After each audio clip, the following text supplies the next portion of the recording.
mga nanay! Welcome back sa aking YouTube channel.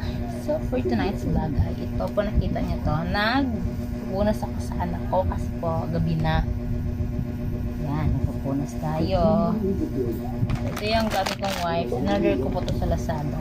So kayo, bumili na kayo sa shop ko. May shop po pala ako sa anak ko. Sa TikTok shop. I-search na lang po yung Kyle Stephanie po. Kyle Stephanie lang i-search. Iba lang naman po na mag-aabil ko sa gusto nyo. So yan, nagpupunas ako sa anak ko kasi nga po gabi na. Yan. Punas-punas sa bibi, sa tintin. So tumay kasi ito galing yan. Nalinis ko na siya agad. Galing ko na siya nalinis. Sobrang lamig ko talaga. O, tingnan mo, naka-electric. Ito kasing bibi ko. Kahit malamig na. Pag walang electric fan, pinagpapawisan pa rin. Yan. Yan. Punas ng punas. Ganito lang ginagawa mo. Alam niyo po yung kahapon. Nakakainis. Alam niyo ba kung bakit? Ito yung vlog ko kahapon. Yan, ganyan, naka-record. Ay, yan, nakarap na yung cellphone. May napakadami kong sinasabi. Hindi pala nag-replay yun. Hindi pala siya nagre-record. Nakakainis mo. Ang haba ng sinabi ko. Naku po, ang haba talaga ng sinabi ko. Hindi pala yung naka-record na voice at hindi ko alam kung magagalit ako, matatawa ako. Pero wala, ganyan talaga yung nangyari. So, ito po, punas tayo ng punas. Wala lang. Sure. Sarap maging nanay mo. Kasi, hindi ko alam na ganito pala ka pag may anak ka. Yung pagising mo sa umaga, mukha agad ng anak mo yung bulungan sa'yo.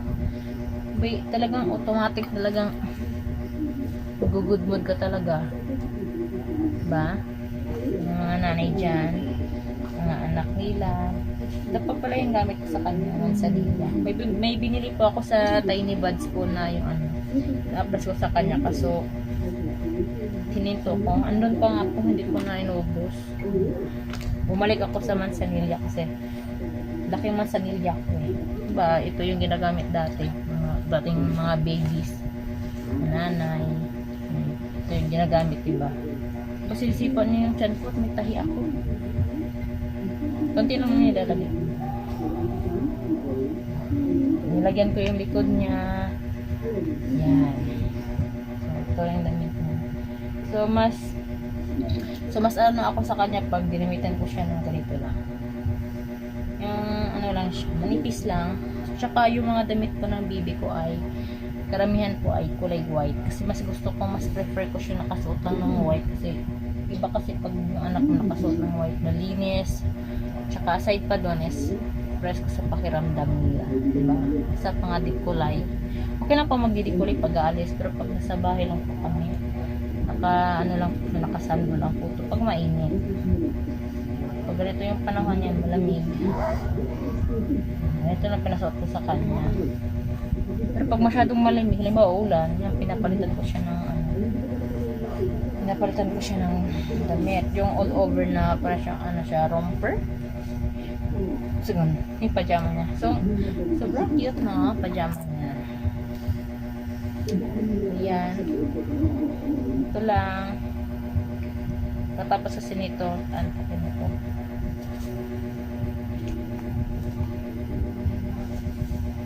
Ito yung routine na hindi mo yung pagpapalit sa kahit anong bagay dyan. Diba? Kaya ang anak nyo, may banding talaga. Lalo na sa mga breastfeeding. Diba yung mga banding natin mga nanay, no?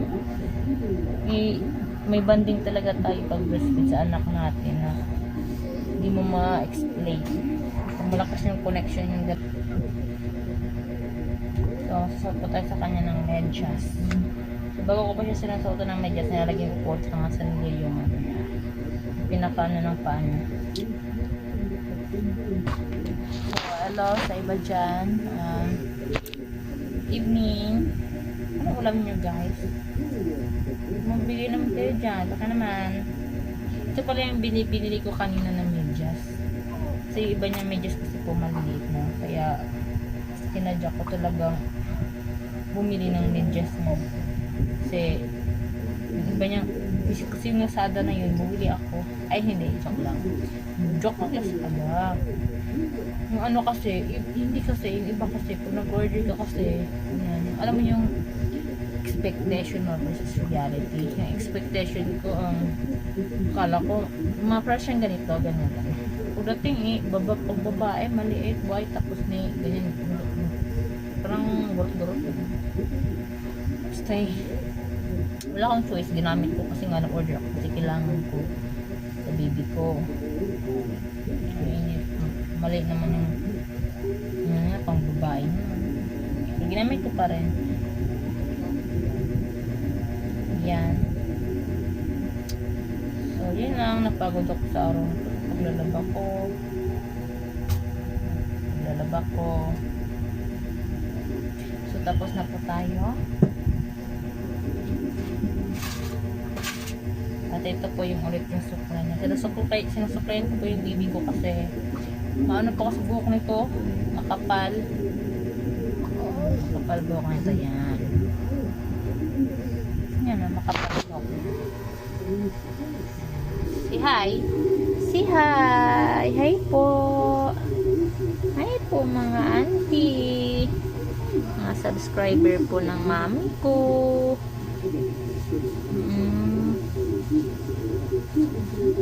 Mag-subscribe lang po kayo kay mami ko para maging maging witness po kayo sa paglaki ko at mag 6 months na po ako ngayong 18 sa December po, no? Kakain na po ako sa first ko sa Cerelac ko. Yehey!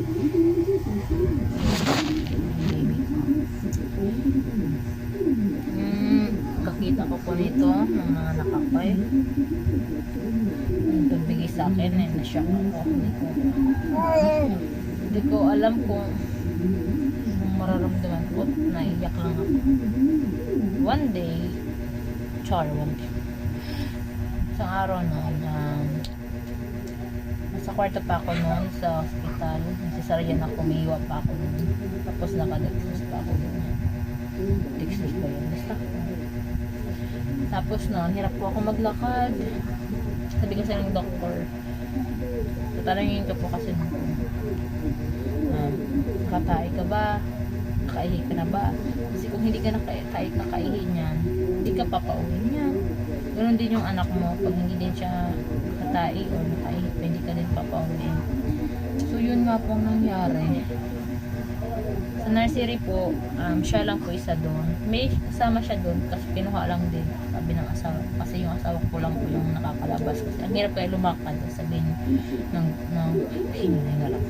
sabihin ng doktor na pilitin mo maglakad. Yung alam mo sa sarili mo, paano kaya ako maglalakad ko napakasakit. Ako pag sisaryan talaga hindi mo alam kung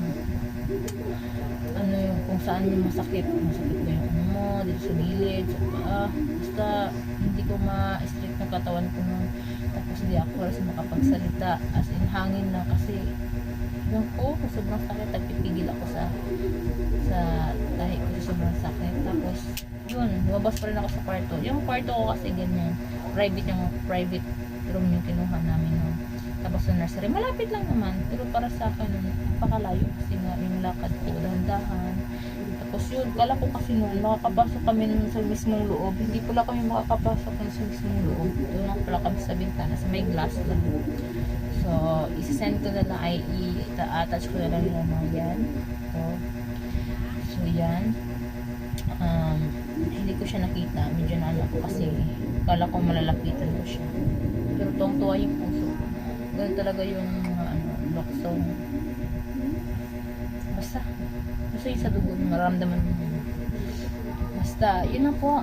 Yun na papataas yung pa natin, mga madi. Yan. Tapos na pala yung anak ko. Tapos na siya magbihis. Hi po. So, yan.